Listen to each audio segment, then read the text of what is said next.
everyone. I think we're recording. Hi everyone, and welcome to this very special Team DIVA sort of editorial meeting for Lesbian Visibility Week. My name is CARRIE and I'm editor of DIVA, and I'm joined by my lovely editorial team. So I don't know, I was going to say like down in this corner over here, but I don't know how it'll record. So in fact, maybe just introduce yourselves, that might be easier. Roxy, do you want to go first? Sure. So I'm ROXY BOURDILLON.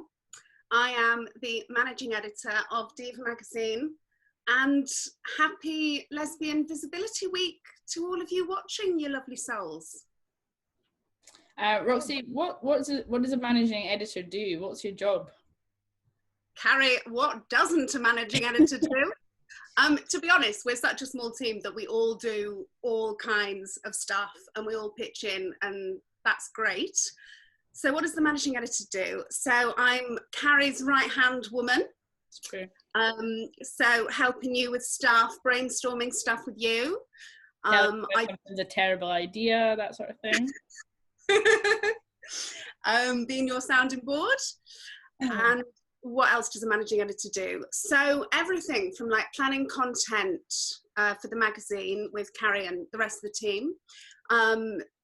Sorting out cover interviews is something I do quite a lot of, and interviewing the celebrities, pitching feature ideas, working on those, liaising with columnists, and with our wonderful astrologist, Michelle, who is a delight to work with. I particularly enjoy working with her because she loves to send me wonderful photos of what she's up to, and she lives in a fabulous castle by the sea and has a very extraordinary life, so I very much enjoy that.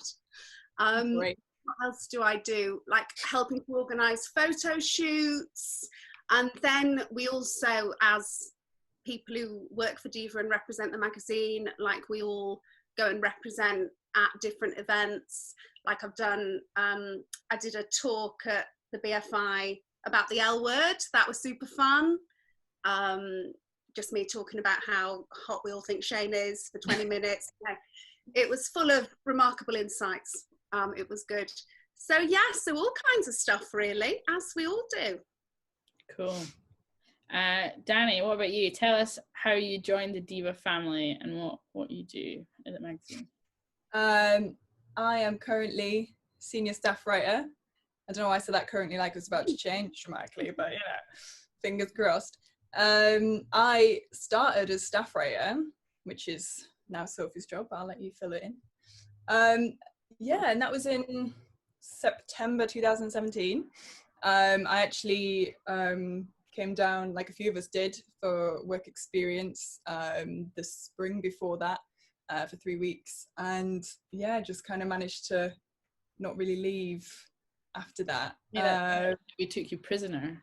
Yeah, I was kept hostage in the DIVA office.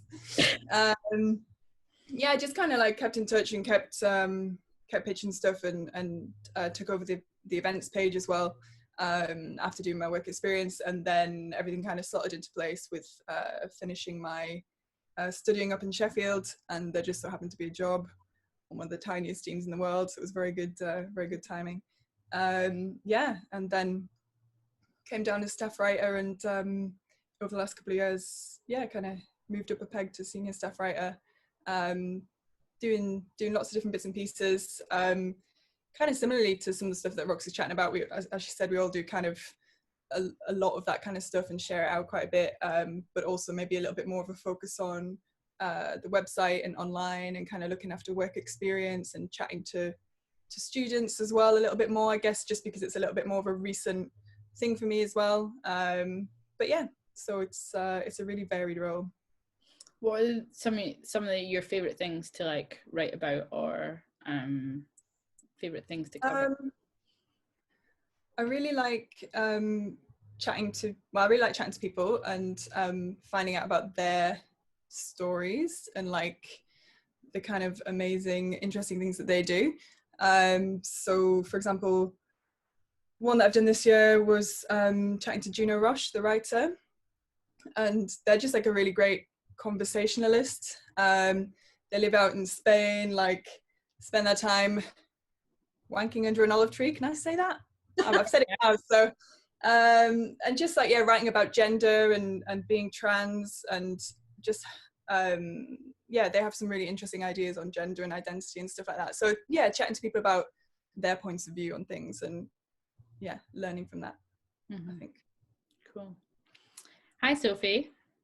Hello. You're the newest member of the team. Tell us how you came to be at DIVA HQ.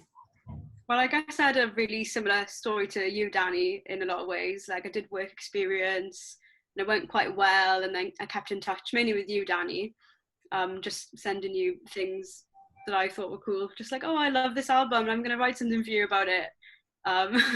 Didn't really give you a choice. And even before the job became available, I got sent to Florida on a press trip, which was really cool. So I kind of knew you guys liked me. I did have the feeling. Didn't really have a poker face, really, did we? No, not really. And then I got to come to the DIVA Awards and help you guys out there as well. And then, yeah, just like Danny, like, it was perfect timing. I was finishing off my degree, a job came up, I went for it. Yeah, it just all worked out quite well. Yeah, my role is staff writer, so basically Danny's right-hand woman, I guess. Just helping out with online stuff, some print magazine stuff as well. Yeah. And you work on some of the event side of stuff as well, don't you? Yeah, I do. I guess my staff writer role kind of spans the magazine and the event stuff. So like the programs, like promotional copy, things like that. Bit of everything, really. Yeah. It's, as you've all touched on it, we're a small team and it's a really varied job. What are that can be a great thing, obviously, because you get to do a bit of everything, but what makes it challenging? Like, what's the hardest bits, would you say? Of it being a small team? Yeah, being a small team, yeah. All the work that needs to be done.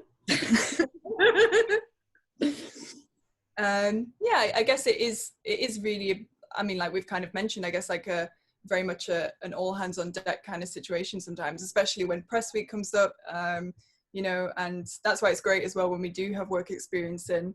So thank you to all the recent work experience. You've been like a joy, because it's so good just to have that, yeah, that extra help and like point of view, and as well, especially when things get busy.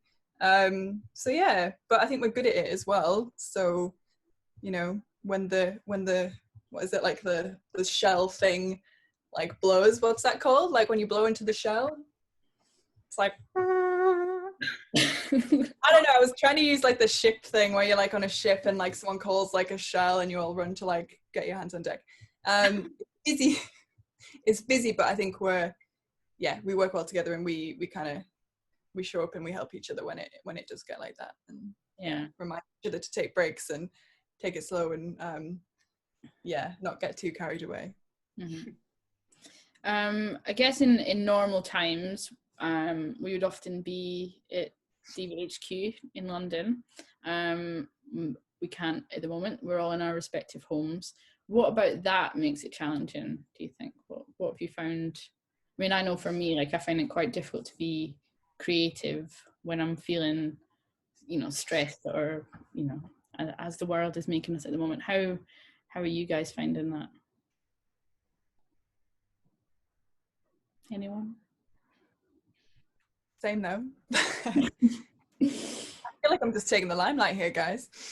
Yeah, it's definitely harder to be creative, like when you're spending all of your time in one small space and trying to like break that up at the end of the day as well. Like when you spent all day kind of, you know, writing or doing bits and pieces of the magazine, kind of switching off and like letting yourself kind of chill out a bit and recharge before getting on to the next, you know, the next task, or even start the next day. Yeah, for sure.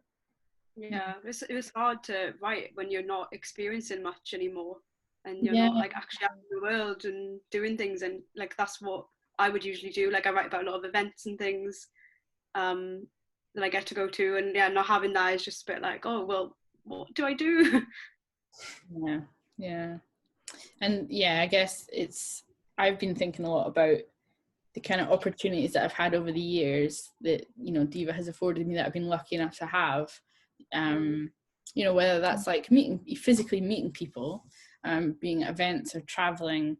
You know, I was thinking about like when I was swimming with baby elephants, or like husky sledding through like swamp, you know, snow-covered swamps and stuff. Like, I can't do those things at the moment, and that's really, really hard. But I also feel incredibly lucky that because of the nature of our jobs, we can do it from home, and we can stay connected, and we can remain visible even when things are tough and we're separated. And you know, I feel like an incredible sense of responsibility and privilege that we can help other people through times like this, you know. Yeah, definitely. On a less somber note, maybe, so my highlights: baby elephants, huskies, etc. What have been your highlights, Roxy? My highlights working for DIVA. It's really crazy because it's so busy constantly and so much happens. And then when you stop and actually think about the things that you've done, it is quite incredible, isn't it? Like, I've done some really exciting celebrity interviews. Like, I recently got, after over a year of grafting and trying to get, I got the Holy Trinity of the L Word OGs on the cover, and that was brilliant. As well as it being really exciting and like a pinch me moment, it was also quite, like, to be honest, oh, thank God, like, thank God I pulled that off, because that sometimes it's a lot of work goes into getting like a celebrity interview. So the interviewing people's all really cool. But I think some of my highlights, like, I think the fact that we all get to be writers, but we're writers who can write about things that really matter to us, and that we really feel excited about or passionate about or intrigued by. Like, I feel like that is such a privilege. And some of my favourite experiences have definitely been working on features, not with celebrities, but like with really fascinating, interesting queer women and non-binary people. So like the day that I spent with the Dykes on Bikes, I loved that gave me so much joy. Like, that just made my heart sing, like riding on the back of a Harley Davidson, like gripping on for dear life to a 6-foot lesbian plumber called Badger. You know, those are some of my personal highlights, and just meeting these extraordinary people and then getting to turn that into hopefully some interesting content for everyone to read. Definitely. What about you, Sophie? What have been your highlights so far? Well, most recently, Lauren Aregi retweeted that tweet I put out, and that really made my day. It made mine too. When I saw that notification come up on my phone, I was like, oh my God, Lauren knows who I am in some way. But other than that, probably travel opportunities. Like, I got to go to the first ever Pride in Taiwan after they legalized same-sex marriage, which was just such a happy, joyful day, and getting to be around all those people and like knowing that day meant so much to them and really feel like a part of their queer culture. It was amazing. I loved getting to write about that as well. Like, when you experience something great like that, and then you have the opportunity to relive it and write about it and feel it all over again, like, that's something really special. Yeah, definitely. What about you, Danny? Yeah, I guess some similar things, like travel opportunities for sure, and meeting people from the community all over the world. You know, meeting people who are going and singing like Skater Boy on karaoke in Tokyo in a lesbian bar was great. Well, like my claim to fame, I feel like I've got a small fan base over there now, so I'll be back. So yeah, all of that stuff's amazing, and chatting to different people and just finding out about what's going on with their community and their country and things like that. And yeah, again, chatting to people. I know one big piece that we worked on this year was with the group Rainbow Sisters, for the Women for Refugees organisation based in London, and that was chatting to women from all over the world, many from Africa, who were applying or were refugees in the UK and applying to stay, and had, you know, really interesting, really fascinating, but really awful and sad, like shocking stories even today, even knowing what's going on, you know.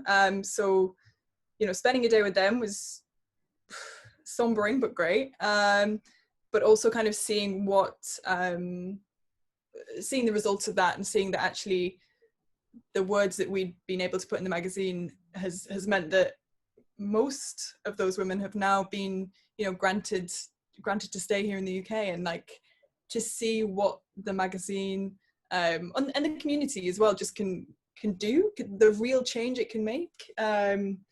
Yeah, that's really special, and yeah, just kind of amazing to even have played a small part in that. So yeah. We put on our social media, we asked for some questions. I've had one that sort of follows on nicely from that. Somebody's asked, have we had any super positive experiences from being visible? And I guess as it's Lesbian Visibility Week, I mean, we all identify in different ways, but what does visibility mean to you? And what kind of positive experiences have you had from being able to work for DIVA and sort of make a living out of being like a professional queer, as it were?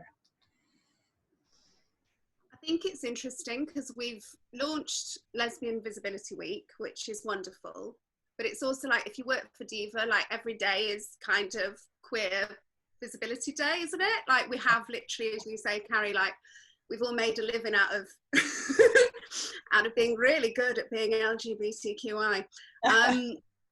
I think that the experiences that's been amazing to do with being visible. I was thinking about this, like before I started at DIVA, I wasn't even fully out to everyone. So I think that there was a moment when I got the job at DIVA where I was like, okay, Rox, like, this is it now. You're kind of, you know, you've put your queer stamp on that there, love. Yeah. There's no hiding it now. And then, because one of my favourite things to write is very personal, often like quite humorous or quite heartfelt, personal first piece essays, you know, I really put it out there. So I think the whole getting the job has been a big thing for visibility for me, but I'm glad I did, because how wonderful to get to be exploring and expressing yourself in that way. Yeah. So yeah. Yeah. What about you, Sophie? Yeah, like for my background, like coming into my queerness and everything, like it's been a very strange one, coming from Wales and a small place, and nobody was queer there. Like if I ever heard that somebody was, I would just instantly be like, who are they? Tell me more. And honestly, never thought that I would be doing a job like this ever. Didn't even think that I would want to write or be open about it as much as I am now. I don't even know if I've told you guys this, but I remember like when I first found DIVA when I was about 15, I think, and like Rose and Rosie were on the cover like years ago, and I just thought to myself, hang on a minute, you were 15 when Rose and Rosie were on the cover? And I just, no, not the last time. It was many years ago, but I just remember thinking like, oh, when you're old enough, like go and do work experience there, like just go and do it, and I did. And yeah, I'm very proud that I did, and it all went very well, and now I can be visible every single day. What about you, CARRIE Lyle? What about me? What was the question? What was my question? I forgot. What does being visible mean to you? Yeah, it's a funny one. I've written a piece in the magazine this month about visibility and how that sort of manifests itself for different people, and about how I guess I never really had a choice about whether or not I was visible, because I always looked a bit gay. I always kind of fitted that stereotype of what a lesbian looks like, and people clocked me as a lesbian before I knew that I was, which was really weird. But actually sort of being able to grow into that has been really empowering and really special. And And I think about visibility from not just the point of view of my sexuality, but from being from like a working class background and having a job like I do, and being able to have a platform like I do and tell stories from people in our community that maybe wouldn't have that platform, give them a voice.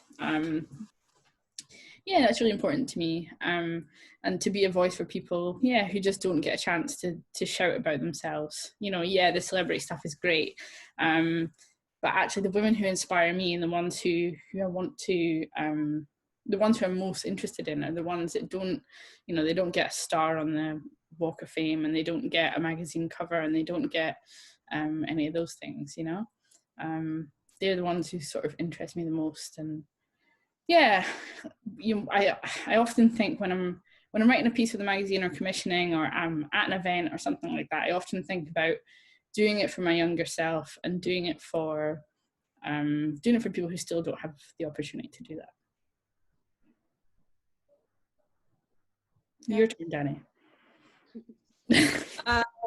I mean, you guys have covered it pretty well, but yeah, I think something you said there, like, I mean, as I said, when I started, I just kind of did the like the events page and things like that, and which was great fun and a great place to start as well. And yeah, and I've lived in a few different places over the years, and it's been really, one thing that's really nice is just kind of like reaching out to the different like LGBTQI communities that I've kind of like dipped into or been a part of, like, you know, whether that's in Newcastle, Edinburgh, Sheffield, Spain, even, like remembering the people I kind of reached out to at the time, and yeah, kind of having the privilege or the platform to be able to like go back to those places and kind of be like, hey, like, you guys, like, you know, and just further building those relationships and kind of, yeah, chatting to people. I mean, we have plenty going on in London, and that's great as well, but yeah, being able to kind of like represent the North a bit as well. I mean, we all do, for, you know, for the most part, represent like the North, Scotland, Wales, so we're quite a good geographically, we've got stuff covered as well in terms of the UK. But yeah, just reaching out to different communities and yeah, making sure they're still visible as well. Yeah, I guess some of us, we kind of touched on what the magazine means to the community, what it means to, or what it meant to us when we were younger. Like, I remember buying my first copy, you know, Sophie talked about, you know, sort of buying the mag when you were, you know, a fetus or however old you were. What do you think, you know, your younger self would make of your life now, and like the opportunities that you get now, the things that you get to do now? I mean, I know that just about every day I ask myself, what is my life? Like, how have I found myself, you know, meeting the people that I meet, doing the things that I do? How did I end up here, you know? What do you think your younger selves would make of it all? I think, like, I, as we all did, read DIVA before I started working for DIVA, and I have at home, if I go back to my mum's house, in my like teenage bedroom, I've got a collection of old school divas. I'll be honest, mostly it was sex issues, but I've got just like loads of them on the bookshelf. And I remember I'd always get DIVA if I was going on a train journey, and I'd like read it maybe tucked inside, like, you know, Cosmo or Bliss or whatever, Just 17 or whatever the magazine was. And I remember that it meant a lot to me. So I think that that's something that none of us take for granted. And I think it's a real rare treat in this world to have a job that honestly I have such an emotional connection to. It's like DIVA's part of my story, DIVA's part of all of our stories, and now we're part of the bigger DIVA story. Like, that's a bit, isn't it? That's a bit crazy. So I think if teenage Rox in the closet, you know, binge watching the L Word and secretly reading all the sex issues, what would she think?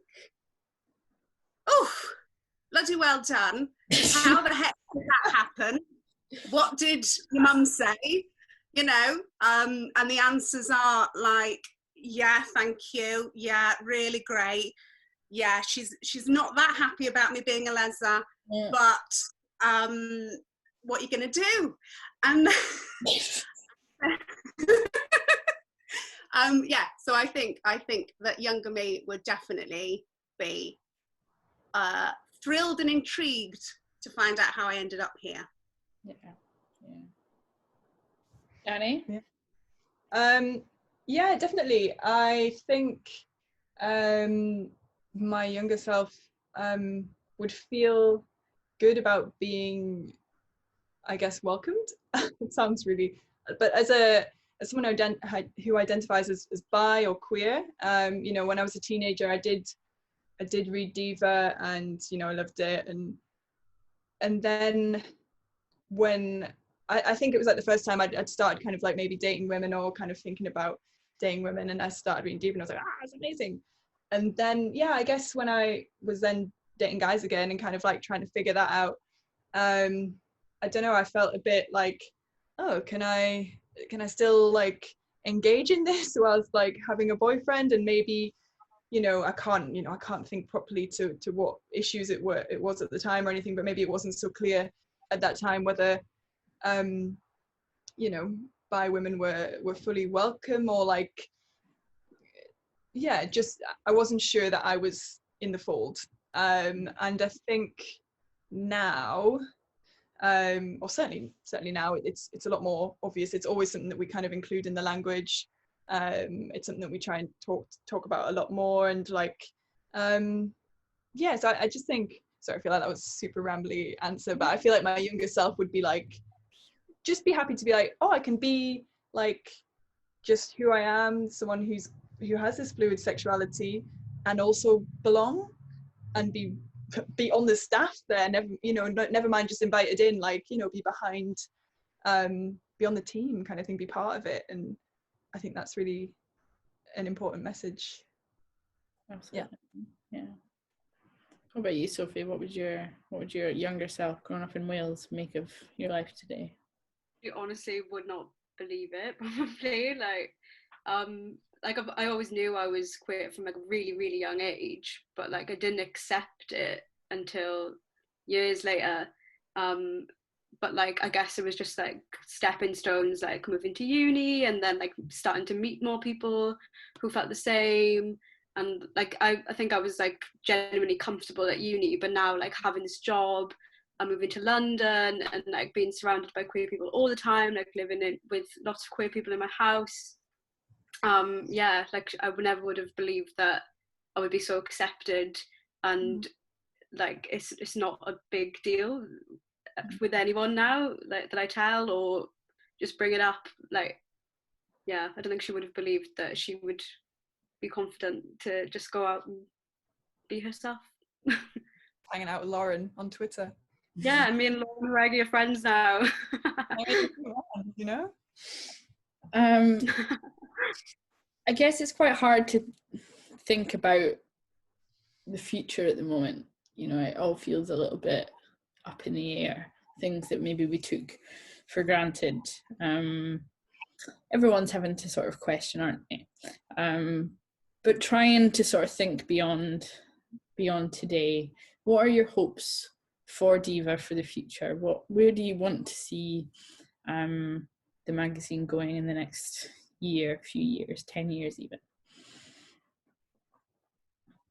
I hope I think one thing that's come out of this that I'm sure we'll all agree on is like how much the community's banded together virtually. You know, I mean, we set up the Diva community Facebook group in the first week or two after the pandemic kind of properly kind of came to the UK, and yeah, there's like thousands of women in there from all over the world, like, you know, LGBTQI, everyone, and it's so active, and people are on there constantly chatting and kind of, you know, making friends, and yeah, and just the kind of the lovely things that people have said on social media and Twitter about what the magazine means, and the support, and, you know, people coming together to buy issues to keep it going, and things like that. So yeah, basically I think the sense of community and the kind of gratitude that we've all been able to like experience and express for that, I hope that is something that we can like take forward with us into whatever this post-pandemic new world looks like. Mm-hmm. Yeah, for sure. Roxy? I hope that in years to come, DIVA is still here, still queer, still being brilliantly inclusive and brilliant fun and a brilliant read, which I think it is. Yeah, I just hope we're still here, still being here for our community, still embraced by the community. And on a personal note, I'd really like to meet Miriam Margulies, and I think DIVA's probably my best shot. So I'm hoping that I'll get to just turn the camera, talk to her directly right now. Well, Miriam, I imagine you're not watching this, sweetheart, but if you are watching this, I'm a very big fan and I think you're absolutely fabulous, and I'd love to chat to you about all your saucy adventures and to meet you. So thank you. And well done for Call the Midwife, excellent work. And also for all of your talk show appearances ever. Wonderful. So on a personal note, I'd like to interview lovely Miriam. But for DIVA, yeah, I hope we're still here and we're still doing what we all love to do. And we all know how much the magazine meant to us personally. So I hope that that doesn't go away. Like, I hope that that really is still there for people and that it still has that impact on people and it can still make them feel seen and feel that they belong and feel that, oh no, it's actually really cool and fun and interesting to be a queer person. Yeah, that's my hopes and my dreams. Great. Sophie, what are your hopes for the future?